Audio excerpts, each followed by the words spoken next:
Hi, welcome back to Vela News TV. We're here today at Vecchio's, and I'm joined with BMC rider Scott Moninger. Scott, thanks for coming. Yeah, no problem. Always a pleasure. Glad to be here. To have the Iceman and the presence of the Iceman.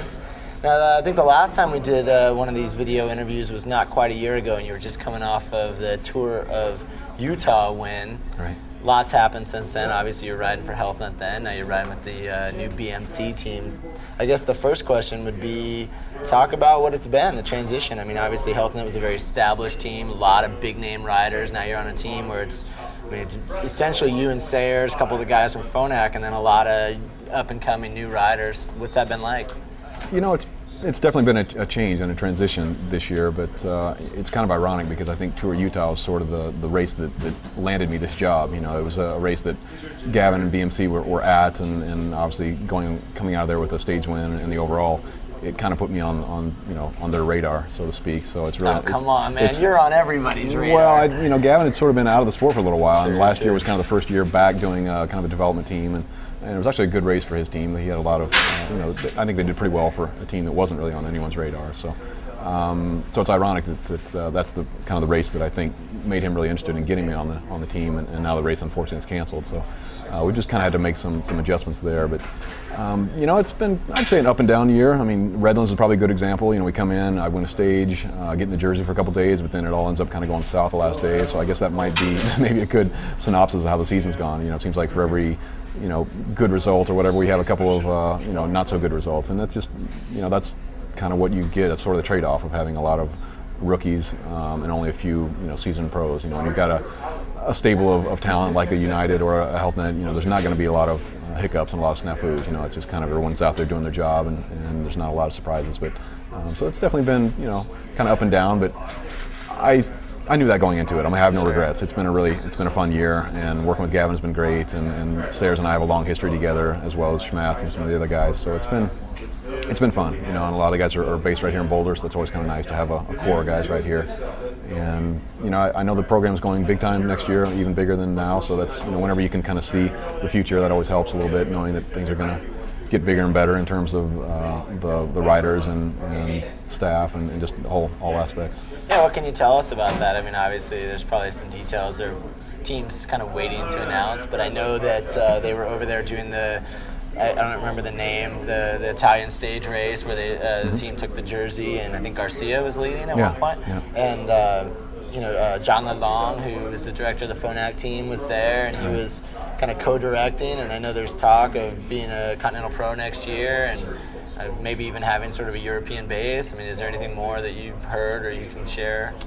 Well, Andy Reese is a huge fan of cycling, and he was watching the Brasstown Bald Stage in Tour of Georgia, from via satellite or whatever he was watching it on, and was just really, really excited at the press that we got. The camera was going to Moose, and it was going back to Neidham and myself, and so it was sort of two races within one, and he understands bike racing well enough to know that we had a job to do, which was protect Neidham's overall, as well as Moose kind of had a leash to go out there and do his own thing, and if things had played out a little differently, I think he could have won that stage. I mean, he was definitely one of the strongest guys in that move. They just didn't get as long a leash as they needed, but that particular race got him really excited. Just being able to click on the TV and see his team out there and really kind of making the race happen. That was one of the better days, I'd say, that we've had all this entire year. Against a really quality field. So I think at that point, he just called up and said, "Let's do this again." And was really, really excited about the prospects of just slowly growing the program. I mean, I wouldn't be surprised if this team is Pro Tour in 4 or 5 years. If he gets behind it and really, really wants it to happen,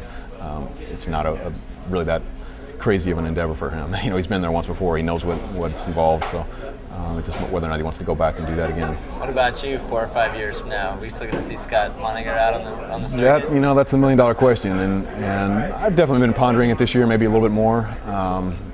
For whatever reason, I mean, I'll be 41 in October, and it's like some point you gotta say enough's enough, and so we'll see. But you won a stage at Redlands, you won a stage at Gila. Yeah, I mean, I can't complain. This year has been good, and especially sometimes it's tough when you go to a race like Gila and you're kind of the only card to play. I basically had a 4-man team there, and we had no other altitude climber guys, so everyone kind of knows that they're going to be working for myself, and it puts a little added pressure on me as far as not being able to play any other cards. And fortunately, O'Neill got in the jersey first day, and his team was willing to just ride on the front, so it made it a little easier for me to just kind of ride that wave and know that anything that was bad for him was probably going to be also bad for myself, but I'd have his team to sort of control things, and that's the way it went down. So that's a little different role than I'm used to being. And a lot of times on a bigger team, you've got a number of different cards to play, and if everyone's marking me or being my shadow, then I can send somebody else up the road, whether it be a Justin England or Chris Weary or whoever it might have been, in the past as teammates. So it's definitely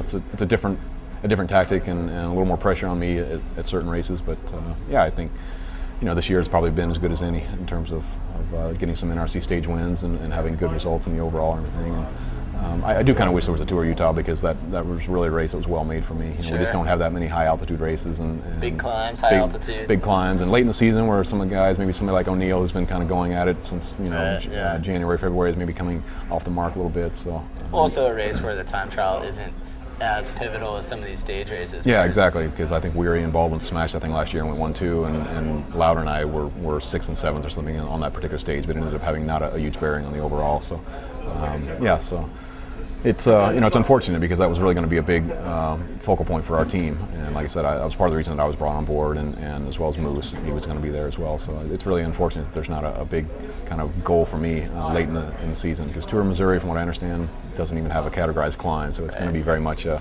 flatlander, sprinter, time trial sort of event. But I think at the same time, that time of year can be quite warm. It's really undulating around there, probably a lot like Altoona, where you're just constantly going up and down, up and down. So I think it'll probably be a little harder race than most people are expecting. Well, speaking of stage racing, Nature Valley Grand Prix is happening as we speak. I'm sure you've been watching the results closely. Curious why you're not there. I just got back from Reno on Monday morning. I went out and did the Tour de Nez, 2-day Tour de Nez, as well as the Nevada City race, and it was just going to be kind of too quick of a turnaround, so I kind of had to decide which one of those events I thought suited me better. And the Tour de Nez being at altitude, the Truckee criterium is about 6,000 feet, and Reno is about 5, and Nevada City has always been a good race for me, so it was kind of an either or kind of thing. And looking at the schedule of Nature Valley, it's got 3 criteriums this year and kind of a shorter time trial, and I just didn't really think not hilly at all, and just kind of seeing how the races played out the last couple of years, I just didn't really think it was one that was going to suit me that well. As it turns out, I'm actually flying up there tomorrow night to do some PR for Quality Bikes. Right, they're based out there. Yeah, they're based there, and that's a BMC distributor. Yeah, they are the sole importers of BMC, so they've asked that I come out and do some PR for them. So I'll be there Sunday, Monday, and Tuesday.